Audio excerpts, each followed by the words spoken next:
अनंतकोटी ब्रह्मांड नायक महाराजाधिराज योगीराज परब्रह्म सच्चिदानंद भक्त प्रतिपालक शेगाव निवासी समर्थ सद्गुरु श्री गजानन महाराज की जय. अध्याय 8 प्रारंभ. श्री गणेशाय नमः. हे वसुदेव देवकी नंदना, हे गोप गोपी मनरंजना, हे दुष्ट दानव मर्दना, श्रीहरी पाव माते, तुझ्या प्राप्तीचे साधन कर्माधिकांचे अनुष्ठान, पराभक्तीचे सेवन करणे आहे अपात्र मी. तुझी ज्ञानदात्री शास्त्रे सारी, गिरवाण भाषे भीतरी, त्यांचे सांग करू हरी, सेवन ते कवण्यारती. गिरवाणाचा नसे गंध, त्यातून माझी मती मंद, कमलातील मकरंद बेडुकाला मिळतो कसा. अन्नदाने तुझी प्राप्ती, जरी करून घेऊ श्रीपती, तरी धनाचा अभाव निश्चिती, दारिद्र्य पदरी बांधले त्वा. जरी करू मी तीर्थयात्रा, तरी सामर्थ्य नाही गात्रा, तशातही अंधत्व आता आले आहे दृष्टीते. ऐसा सर्व बाजूंनी मी हीन दीन चक्रपाणी, दारिद्र्याचे मनीच्या मनी, जाती जिरोण मनोरथ.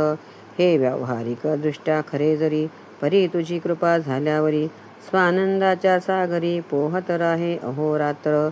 तुझ्या कृपेचे महिमान आगळे आहे सर्वाहून, धनाच्या पाण्या लागून दास देण्याची गरज नसे, दाम देण्याची गरज नसे. मेघांनी आणल्या मनात, तळी विहिरी भरतात, निवळ खडकास फुटतात पाट पाण्याचे पांडुरंगा.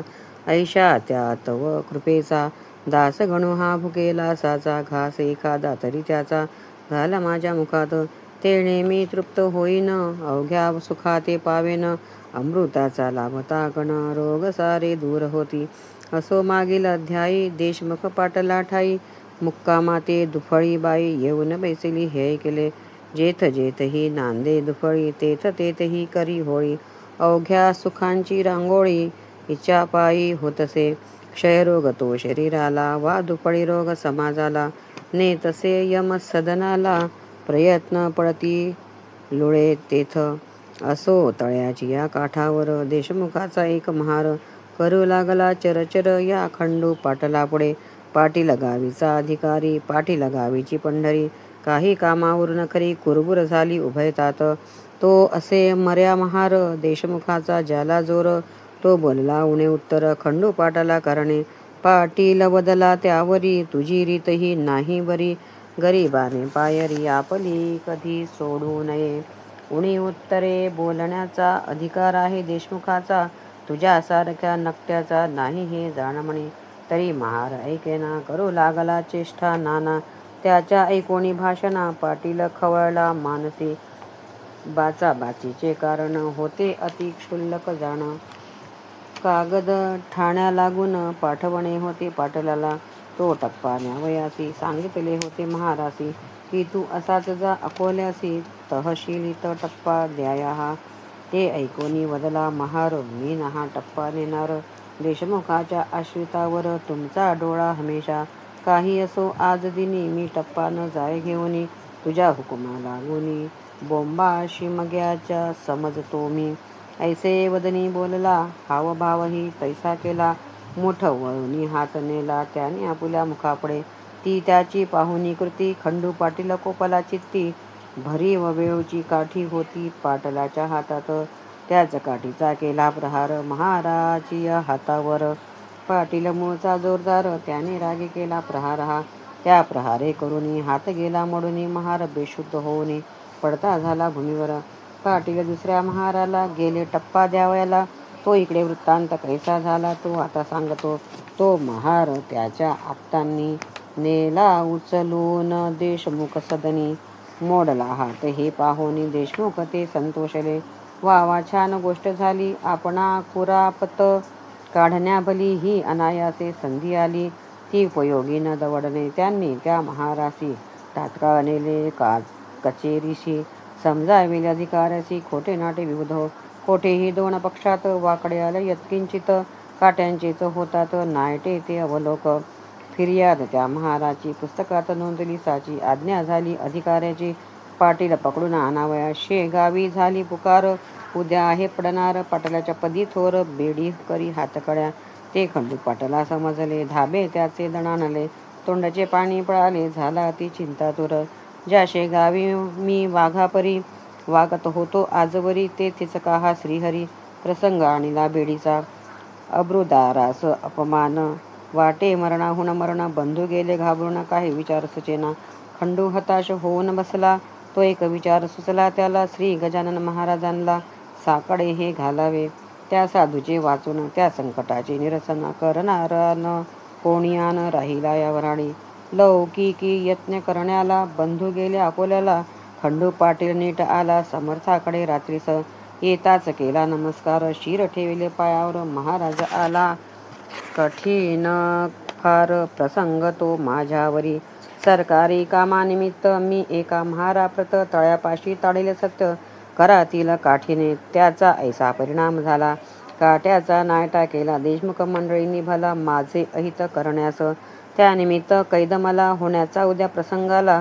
समर्था माझ्या इज्जतीला तुझविण कोण रक्षील. उद्या येतील राजदूत मला येथून नेण्याप्रत, बेडी ठोकोनी पायात. ऐसे आज ऐकले त्यापेक्षा गुरुवरा, गळा माझा येथेची चिरा ही घ्या. तलवार देतो करा वेळ, करा नको हा अब्रुदारा कारण. बेइज्जत हेच मरण, अपराध माझा त्यातून अति अल्प दयाळा. त्या अपराधरूपी खड्याचा हा डोंगर झाला असाचा अभिमान माझ्या अब्रूचा. धरा समर्था एकाळी जयद्रथाच्या वेळेला, अग्निकाष्ठ भक्षणाला होता अर्जुन तयार झाला केवळ आपल्या अब्रूस्तव. तेथे भगवंताने भली अब्रू त्याची रक्षण केली. प्रभूने वस्त्रे नेसविली द्रौपदीला सभेत, तेवी मम अब्रू ही पांचाळी. देशमुख कौरवांनी आणली नग्न करण्यासाठी, भली तिचे करा हो रक्षण. ऐसे वधून समर्थाला पाटील रडू लागला, आसवांचा तो चालला पूर नेत्रा वाटे हो. घरची माणसे चिंतातुर आधीच झाली होती पार, त्या नाही त्यांच्या शोकापार. तो सांगावा कोठवई. इकडे समर्थांनी भले दोन्ही हाती कवटाळिले, खंडू पाटला हृदय धरिले त्याचे सांत्वन कराव्या. अरे कामकर्त्या पुरुषाप्रत ऐशी संकटे येतात, वरच्यावरी जाण सत्य त्याची चिंता वाहू नको. स्वार्थदृष्टी बळावता ऐसेच होते तत्वता, खऱ्या नीतीची ही वार्ता अणुमात्र त्या कळत नसे. तुम्ही पाटील देशमुख दोघे जण एका जातीचे असून एकमेकांचे नुकसान स्वार्थे करू पाहता. मागे कौरव पांडवात स्वार्थेच आला विपट सत्य, परी पांडवांचा पक्ष तेथ न्याय खरा होता हो की. म्हणून पांडवा कारणे सहाय्य केले भगवंताने, सत्यासाठी मारणे भाग पडले कौरवांना. जा भिवू नकोस तिळभर, बेडीनं तुशी पडणार. किती जरी केला जोर देशमुखाने आपला, तेच पुढे खरे झाले. पाटील निर्दोषी म्हणून सुटले, जे का संत मुखा वाटे आले ते न खोटे होई कधी. पाटील मंडळी उत्तरोत्तर भजू लागली साचार, कोणा नाही आवडणार अमृत ते सेवावया. पुढे खंडू पाटलाने करुण विनंती प्रेमाने, नेले रहावया कारणे समर्थाला निजगृही.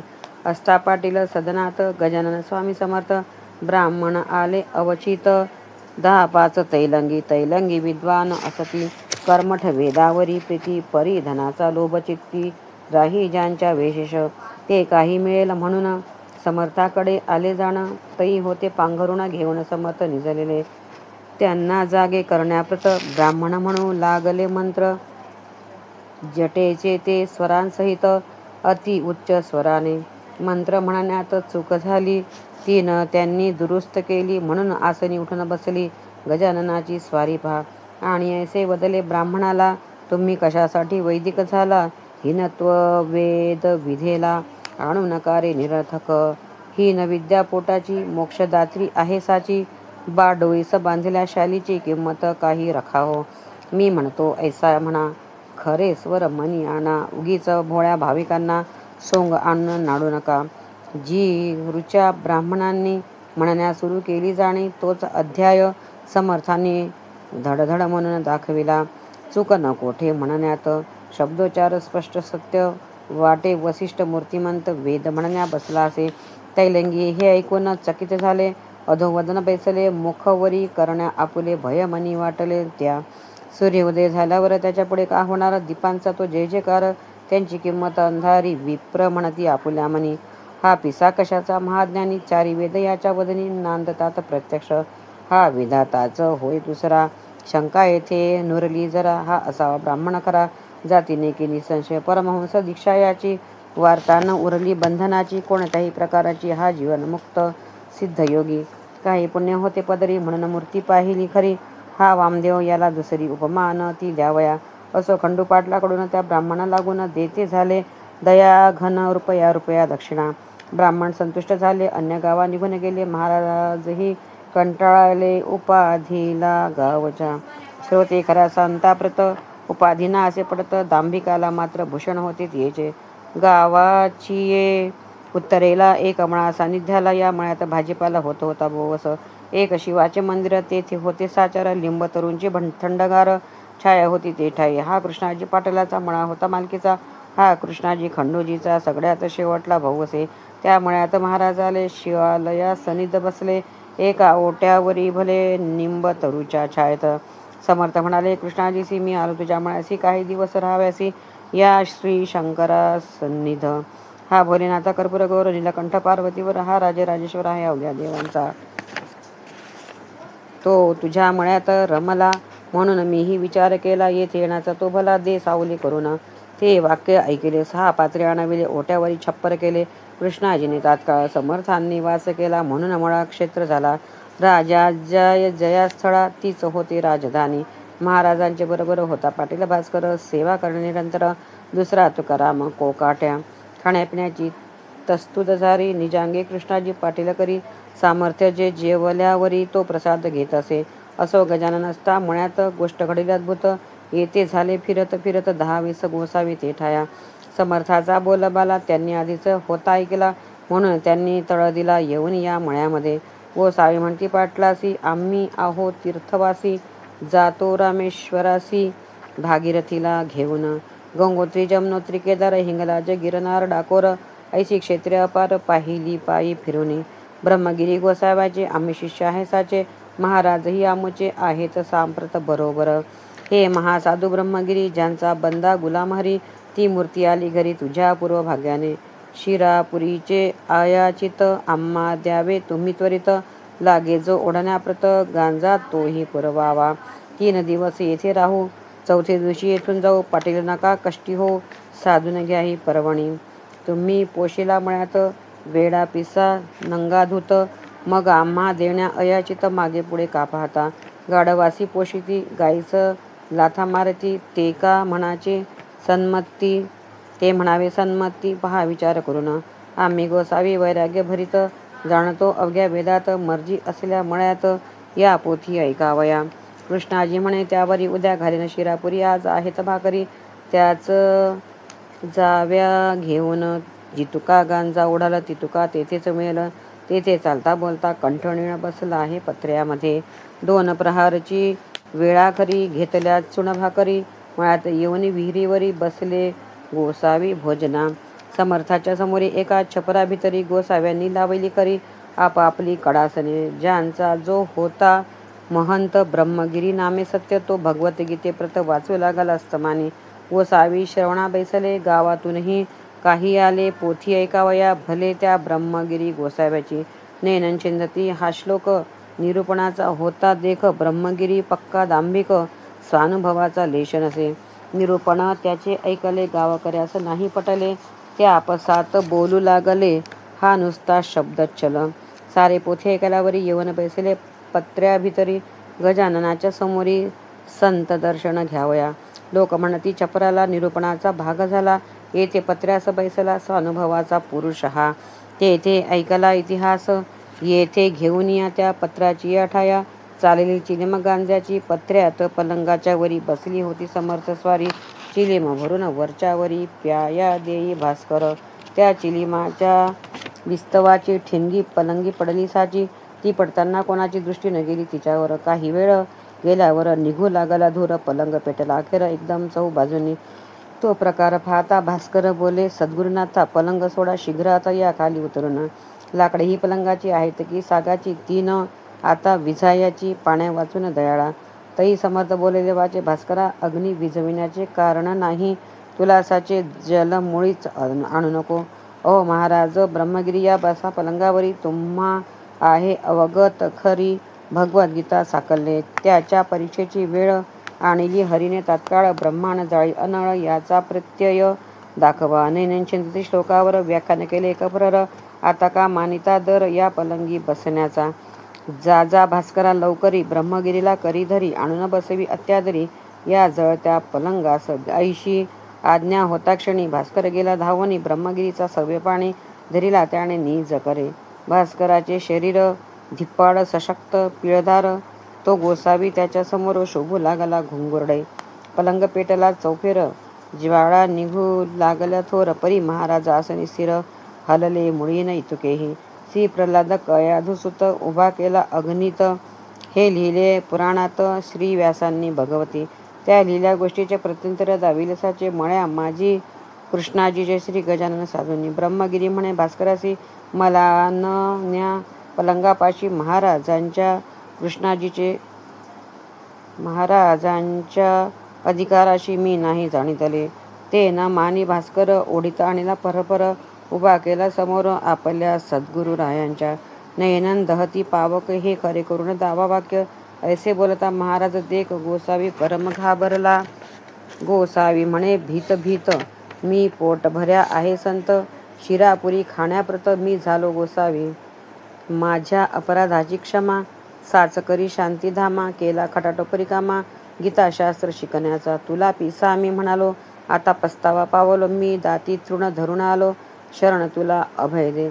शेगावच्या जनांनी केली समर्था विनवणी आपणा अग्नीपासून भय नाही हे करे.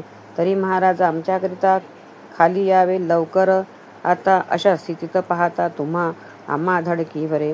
म्हणून आमच्यासाठी उत्तराखाली ज्ञानजेठी. गोसावी झाला हिंपोटी तो न काही बोलला. लोक विनंतीस द्यायामान खाली उतरले गजानन. तो पलंग पडला कोसळून एक पळही न लागली त्या. अवघाच होता जळला जो भागशेष उरला तो लोकांनी विझविला साक्ष दावण्या इतरांसी. ब्रह्मगिरी पायी लागला निराभिमान अवघा झाला स्पर्श होता गांजाला मल काठोनी राही तेथ. मग मध्यरात्रीच्या समयाला ब्रह्मगिरीस बोध केला आजपासून चेष्टेला तू या सोडून देई रे. ज्यांनी राख लावावी त्यांनी उपाधी दूर ठेवावी अनुभवावी न सांगावी गोष्ट कोणा निरर्थक. नुसते शब्द पांडित्य माजले जगी अतोनात तेनेच आहे झाला घात आपल्या या संस्कृतीचा. गोसावी मच्छिंद्र जालंधर गोरख गहिनी साचार ज्ञानेश्वरांचा अधिकार किती म्हणून सांगावा. स्वानुभवाचे झाले यती श्री शंकराचार्य निश्चिती प्रपंची राहून ब्रह्मस्थिती अनुभविली ऐकनाथांनी. स्वामी समर्थ ब्रह्माचारी हेही ब्रह्म साक्षात्कारी होऊन गेले भूमीवरी यांची चरित्रे आणि म्हणा. उगीच खाया शिरापुरी भटकू नको भूमीवरी सारन तया माझारी येतुलेही गवसनार. ऐसा बोध ऐकेला ब्रह्मगिरी विरक्त झाला. प्रातकाळीच उठून गेला कोणा न भेटता शिष्यासह. ही गोष्ट दुसऱ्या दिवशी कळली अवघ्या गावासी. जो तो आला पहाव्यासी मळ्यात जळलेल्या पलंगाते. हा दास गणू विरचित श्री गजानन विजय नामे ग्रंथ तारो भाविका भवाब्दिथ हेची इच्छी दास गणू. शुभम भवतु श्री हरिहरार्पणमस्तु. इति श्री गजानन विजय ग्रंथस्य अष्टमोऽध्याय समाप्ता. पुंडलीकवरदा हरे विठ्ठल श्री ज्ञानदेव तुकाराम अनंतकोटी ब्रह्मांड नायक महाराजाधिराज योगीराज परब्रह्म सच्चिदानंद भक्त प्रतिपालक शेगाव निवासी समर्थ सद्गुरु श्री गजानन महाराज की जय.